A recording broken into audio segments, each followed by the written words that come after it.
Dear students, this is Praveen Kumar Agarwal from Management Department welcomes you in my today's lecture of Company Law. In today's lecture, we will discuss upon the concept persons entitled to apply to the tribunal for relief in case of operation or mismanagement. जैसा कि previous lecture में हमने operation और mismanagement के topic को discuss किया था, तो अगर कोई पर्टिकुलर पर्सन ऑपरेशन और मिसमैनेजमेंट के केस में रिलीफ चाहता है तो ऐसे कौन कौन से पर्सन्स हैं जो ट्रिब्यूनल में ऑपरेशन और मिसमैनेजमेंट के रिगार्डिंग अप्लाई करने के लिए एंटाइटल्ड होते हैं। हम उन पर्टिकुलर एंटाइटल्ड पर्सन्स को यहाँ डिस्कस करेंगे। The following persons are entitled. The first one is member और members of the company. Company के मेंबर या मेंबर्स की बात करते हैं यहाँ पर हम पहले टॉपिक में। The following member or members are entitled to apply to the tribunal for relief in case of operation or mismanagement। तो यहाँ पर जो कंपनी के मेंबर्स हैं या मेंबर हैं वो एंटाइटल्ड होते हैं यदि वो ऑपरेशन और मिसमैनेजमेंट के केस में कोई भी रिलीफ चाहते हैं और ट्रिब्यूनल में अप्लाई करना चाहते हैं इसके लिए। तो कुछ कैटेगरी ऑफ मेंबर्स हैं या मेंबर्स हैं जो इसके लिए एलिजिबल होते हैं, एंटाइटल्ड होते हैं। कौन कौन से हैं ये? पहले हम बात करेंगे इन case of a company with share capital, यानी कि ऐसी कंपनी की जो शेयर कैपिटल रखती है उस कंपनी के केस में क्या प्रोविजन है। In such a case any member of the following can apply for relief. इसके अंदर मैं यहाँ पे आपसे दो कंडीशंस को डिस्कस करूंगा। The very first one is the not less than 100 members और not less than 1/10 of the total members। It means that at least 10% members of the company, इन दोनों में से जो भी कम है वो अप्लाई कर सकते हैं, यानी कम से कम 100 मेंबर्स होने चाहिए। यानी कि इंडिविजुअल मेंबर की बात नहीं कर रहा हूँ यहाँ पे मैं, I am talking here about the minimum 100 members and not less than 1/10 of the total members. अगर टोटल मेंबर्स में से 1/10 मेंबर्स को काउंट किया जाए यानी 10% मेंबर्स को काउंट किया जाए और इन दोनों में से 100 मेंबर्स में से या कंपनी के टोटल मेंबर के 10% मेंबर में से जो भी कम होगा उतनी जो क्वांटिटी होगी मेंबर्स की वो ट्रिब्यूनल में अप्लाई कर सकती है इन case of relief from operation और मिसमैनेजमेंट एक्ट। ठीक है। और सेकंड प्रोविजन है इसके रिगार्डिंग एनी मेंबर और members holding not less than 1/10 of the issued share capital, यानी कम से कम 10% ऑफ कैपिटल, जो इश्यूड शेयर कैपिटल है उसकी 10% जो शेयर कैपिटल है वो उन पर्टिकुलर मेंबर्स के पास अवेलेबल होनी चाहिए, तब वो ट्रिब्यूनल में अप्लाई करने के लिए एंटाइटल्ड होंगे। लेकिन इसके साथ कंडीशन एक और लगी हुई है कि जो ये पर्टिकुलर एप्लीकेंट्स हैं इन्होंने जितनी भी कॉल्स रेज की गई हैं कंपनी की तरफ से इनके रेफरेंस में सारा का सारा अमाउंट पे कर दिया हो और कोई भी अमाउंट इनके ऊपर या कोई भी सम इनके ऊपर ड्यू नहीं होना चाहिए शेयर्स के रेफरेंस में। और अगर इन पर्टिकुलर मेंबर या मेंबर्स के पास टोटल इश्यूड शेयर कैपिटल का 10% कैपिटल अवेलेबल है, 1/10 कैपिटल अवेलेबल है और इसके साथ साथ कम से कम 100 मेंबर्स या फिर टोटल मेंबर्स के 10% मेंबर्स ट्रिब्यूनल में अप्लाई करते हैं तब तो केस बनेगा, अदरवाइज ये ट्रिब्यूनल में अप्लाई नहीं कर सकते हैं इन case of the relief from operation और मिसमैनेजमेंट एक्ट। ये दोनों कंडीशंस एक साथ सेटिस्फाइड होनी जरूरी है। ठीक है। अब हम बी पॉइंट की बात करते हैं। Whenever the company is without share capital, यानी कंपनी के पास शेयर कैपिटल की अवेलेबिलिटी नहीं है, तो इस केस में एक अलग रूल फॉलो किया जाता है। Not less than 1/5 of the total members, यानी कि कम से कम 20% members of the company can apply for leave to the tribunal.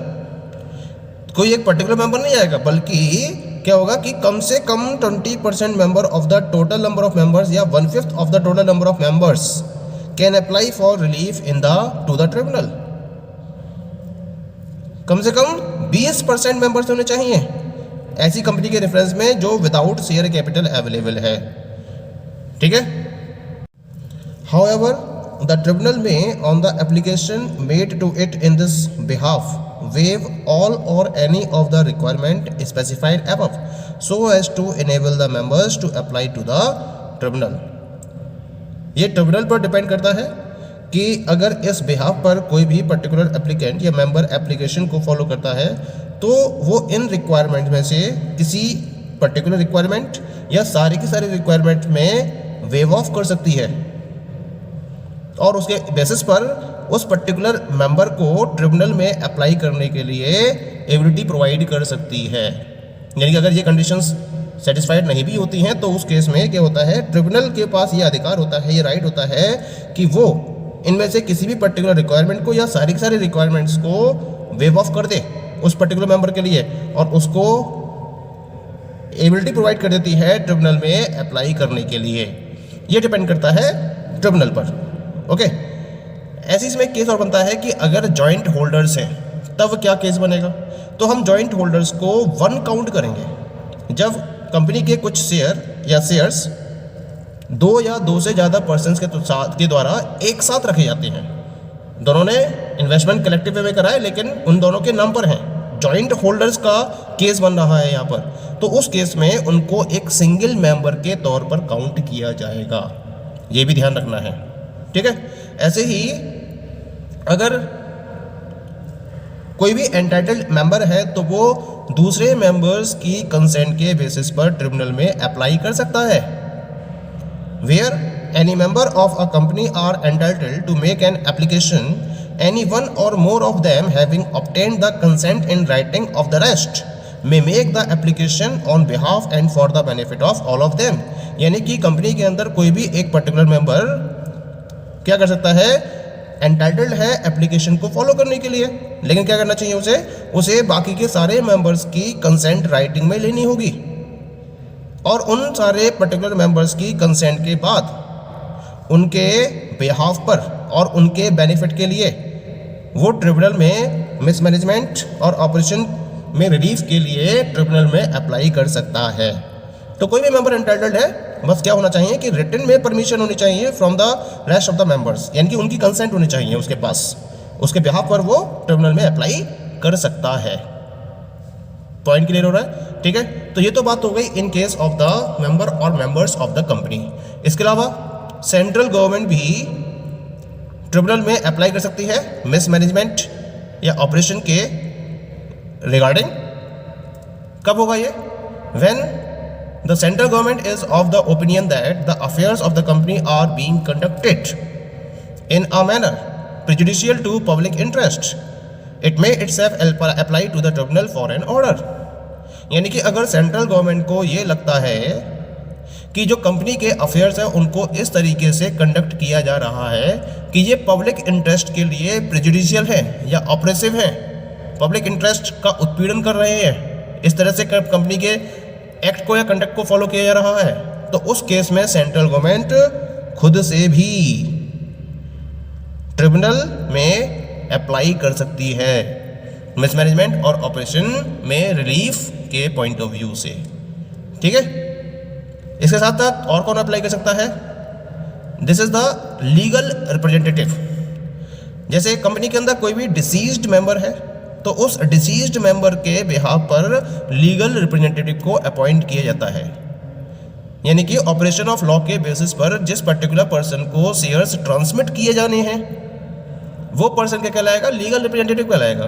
तो डिसीज मेंबर के केस में लीगल रिप्रेजेंटेटिव्स रहते हैं। तो दीज लीगल रिप्रेजेंटेटिव्स या this particular legal representative is entitled to apply to the tribunal. यानी कि अगर उसको लगता है कि कोई भी केस बन रहा है मिसमैनेजमेंट का या फिर ऑपरेशन का कंपनी के अंदर, तो उसके रिगार्डिंग वो पर्टिकुलर लीगल रिप्रेजेंटेटिव एंटाइटल्ड होता है ट्रिब्यूनल में अप्लाई करने के लिए। ऑल्सो सच रिप्रेजेंटेटिव में present petition even before the registration of those shares in his actual name। यहाँ तक कि अगर उसके नाम पर शेयर्स का रजिस्ट्रेशन नहीं हुआ है तो भी ये रिप्रेजेंटेटिव ये राइट रखता है कि वो अपनी पिटीशन फाइल कर सकता है इस पर्टिकुलर केस के रेफरेंस में। यानी कि जब तक कंडीशन क्या होती है कि जब तक एक्चुअल नेम रजिस्टर्ड नहीं होता है तब तक वो मेंबर नहीं माना जाता, और जब तक मेंबर नहीं माना जाता तब तक वो ट्रिब्यूनल में अप्लाई करने के लिए एलिजिबल नहीं होता है। ये हमने कंडीशंस स्टडी करी हैं। लेकिन रिप्रेजेंटेटिव के केस में क्या होता है कि उसके रजिस्ट्रेशन से पहले ही, उसके एक्चुअल नेम के रजिस्ट्रेशन से पहले ही वो पिटीशन फाइल कर सकता है। ठीक है। फोर्थ कौन सा पर्सन होता है? The fourth one is the trustees. अगर कोई शेयर होल्डर है या कोई मेंबर है, उसके ट्रस्टीज हैं, तो वो ट्रस्टीज भी इस पर्टिकुलर केस में ट्रिब्यूनल में अप्लाई करने के लिए एलिजिबल होते हैं। So these all are the persons who are eligible to apply to the tribunal for relief in case of oppression and mismanagement. ठीक है। अब पॉइंट आता है कि ऐसे कौन कौन से मेंबर्स हैं जो अप्लाई नहीं कर सकते। तो यहाँ मैं एक लिस्ट आपसे स्टडी करूँगा in reference of the persons who can not apply for relief in case of oppression and mismanagement. तो कौन कौन से पर्सन हैं ऐसे? The very first category is a member who has not paid calls on the shares made. Company ने call की है shares पर पेमेंट के रेफरेंस में, और उस पर्टिकुलर पर्सन ने, उस पर्टिकुलर मेंबर ने उस कॉल के रिगार्डिंग अमाउंट को पे नहीं किया है, तो वो पर्टिकुलर शेयर होल्डर या मेंबर एलिजिबल नहीं होता है, एंटाइटल्ड नहीं होता है अप्लाई करने के लिए। ठीक है। सेकंड कैटेगरी क्या है इसके अंदर? A member who has not paid any sums due on his shares. यानी कि अगर किसी पर्टिकुलर मेंबर के उसके शेयर्स पर कोई भी अमाउंट ड्यू है, कोई भी अमाउंट उसने पे नहीं की है, तो वो भी एलिजिबिलिटी नहीं रखता है, वो भी एंटाइटल्ड नहीं होता है अप्लाई करने के लिए। इसके साथ साथ a buyer of the shares who has not lodged the shares for transfer in his name to the company. यानी कि अगर किसी पर्टिकुलर पर्सन ने कंपनी के एग्जिस्टिंग शेयर होल्डर से शेयर्स को परचेज किया है, और परचेज करने के बाद उसने शेयर्स को अपने नाम पर ट्रांसफ़र नहीं किया है कंपनी में, तो ऐसा पर्टिकुलर बायर ऑफ शेयर, अभी वो बायर ऑफ शेयर है, वो शेयर होल्डर तो है लेकिन कंपनी का मेंबर नहीं है, और जब तक कंपनी का मेंबर नहीं बन जाता तब तक वो अप्लाई करने के लिए एंटाइटल्ड नहीं होगा। तो ये पर्सन भी अप्लाई करने के लिए एंटाइटल्ड नहीं होगा।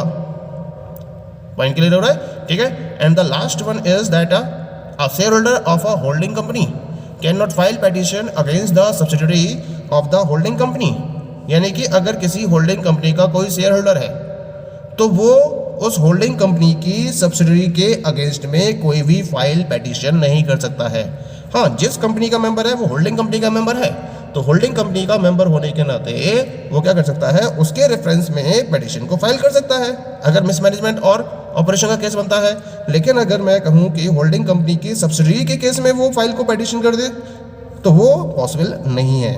वो सब्सिडरी कंपनी के केस में फाइल को, पिटीशन को फाइल नहीं कर सकता। पॉइंट क्लियर हो गया? So these all are the persons who can not apply या who are not entitled to apply for relief from operation और मिसमैनेजमेंट। Okay, thank you.